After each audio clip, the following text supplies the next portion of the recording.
Howdy doody.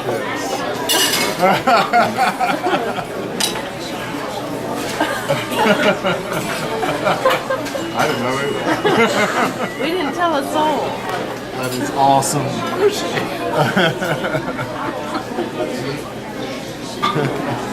Hi. Hey guys. Hi. How are you? How are you? Oh, this is awesome. We're so excited. Y'all haven't been by the house, have you? No. How are you? I'm good. Wow! What a surprise! What a surprise! Come here, buddy. Hey, Rick! Little birthday boy. We were sitting there eating. We were sitting there eating, and I looked up, and they're just standing there in Long Street. I couldn't believe it.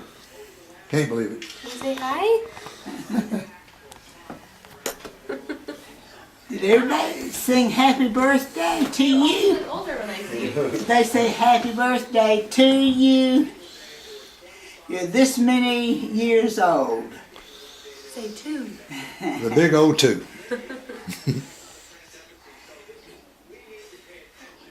He's shy. He'll stand there all day if you let him. Well, hey, Fletcher. He had a school burned in Florida. Some of y'all were at school at that time. And like I tell people all the time, I can still see the firemen throwing my trunk out the window when the fire started. I can still see that vividly in my imagination. I can see it going. But he was there that 1 year and actually coached me during spring football that year. WB was ineligible that year. I couldn't play. Something about Colonel McGinnis had failed me and then went off to Tulane. Never did figure that, but that's what happened. But anyway, Coach Jay was there 1 year, and then later I ran into him when I was playing football at Delta State University in Mississippi. He was coaching a football team in Mississippi. Coach has been a head coach in Mississippi. He's been a head coach in Kentucky. He's been head coach. He's been head coaches all over the place. He's in the Hall of Fame at Mississippi Delta Junior College. He's in the Hall of Fame at the University of Wyoming. Coach Jay's been around. Coach Jay knows football, knows track. He knows athletics. I mean, he can coach just about anything. And I will say, and I'll tell Coach, and I give him credit for this, he's most probably responsible for my son reaching the age of 20.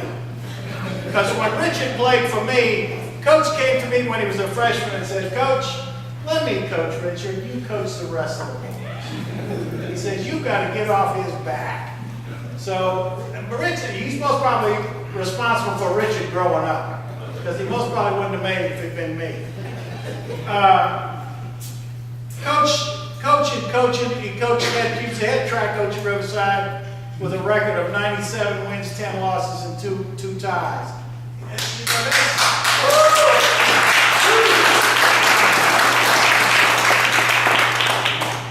There are people in the room right now that were actually coached by Coach Jefferson. Stand up.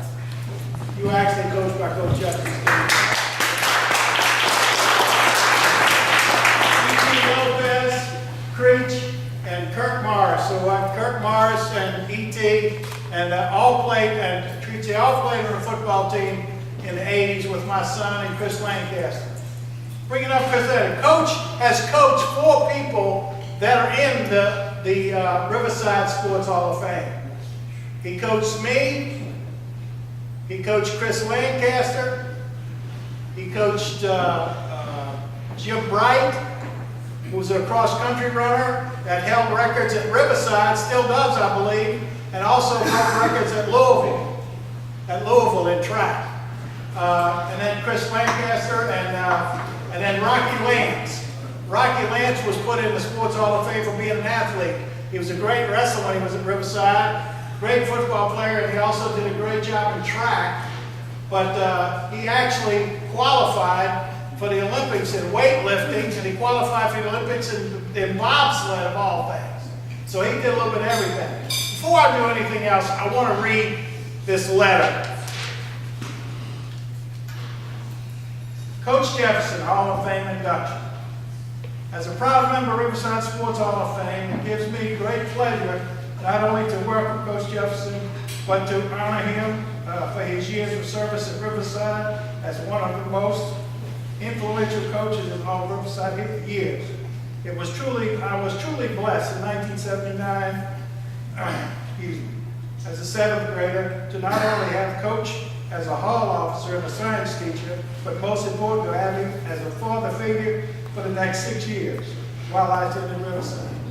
Coach Jefferson is the epitome of what coaching is all about. It is not always about the X's and O's, but it's more importantly about the way you prepare a young person for life. It is not always about the wins and losses, but more importantly, it's always about ability to change a young man's person's life. Coach J's style was simple, firm, fair, and consistent. He knew how to build a relationship that not only gained respect from his players, but showed sincerely how much he respected the ones that he coached. As a coach, entering my 15th year in the profession, I am so thankful to have had a person such as Coach Jefferson unknowingly encouraging me to the career of coaching. I have always measured my work by what I thought Coach Jefferson would approve of. It has been an honor all these years to call Coach J my coach, my teacher, most important, my friend, Chris Williams.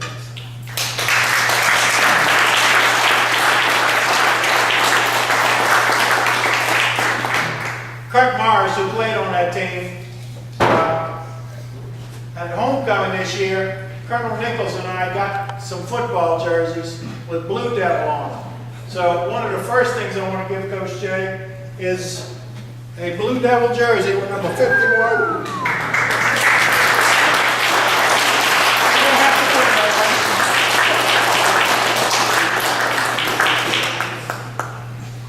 And it's my honor, being a proud member of the Riverside Sports Hall of Fame, the inaugural class. I was lucky enough to be inducted in the first year. It's my pleasure to have Coach Jefferson join us on the wall. Go by and see the plaque. It's up there now as a member of the newest member of the Riverside Sports Hall of Fame.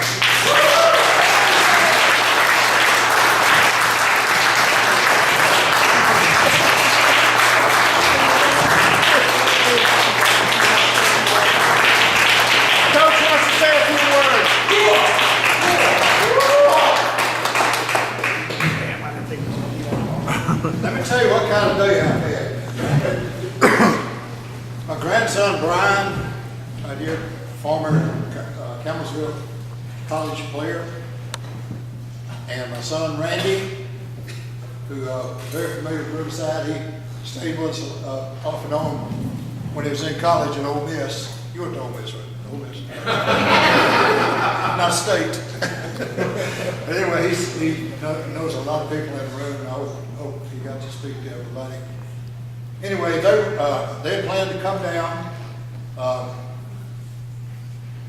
Brian from Louisville and Randy from Memphis for this affair, and that was great, and I just couldn't wait to see him and everything. So we go to Long Street this morning for breakfast, and I'm sitting there eating, and I look up, and my granddaughter Stevie, my grandson-in-law, my great-grandson Rick, and my great-granddaughter Blair are standing there. Walked in, and I didn't know they were coming. So that's how my day started, and it ended up like this.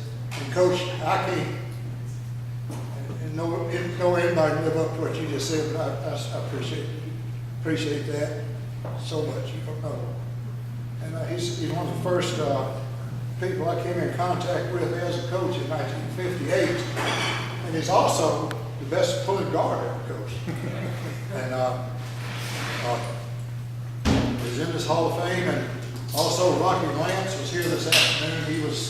He's a charter member too, and Chris Lancaster, who's the best football coach ever coached, and then Chris Bright, who broke 7 school records in 1 year, in his senior year. Not 7 events, but he broke the half-mile record about 3 times and the mile record twice and all that. So, greatest track man I've ever been around. And those are the 4 people that are in this Hall of Fame. And I've got this coaching Hall of Fame kind of figured out. You surround yourself with athletes like that, get out of the way, don't mess them up. Then when you get old, they get one of these plaques.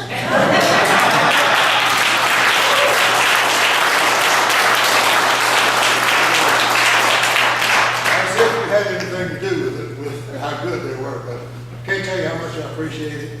And Colonel Benson, I want to thank Colonel Benson for all he's done, and the Corps never looked better than they did today at the parade. That was just so outstanding. The Romans getting up there so that the parades look a lot better with more boys, and everything looks better with more cadets. But what a stupendous school we have, and you all know that, and you wouldn't come back and honor it like you did. But thank you very much for everything. Errol got to choke you up.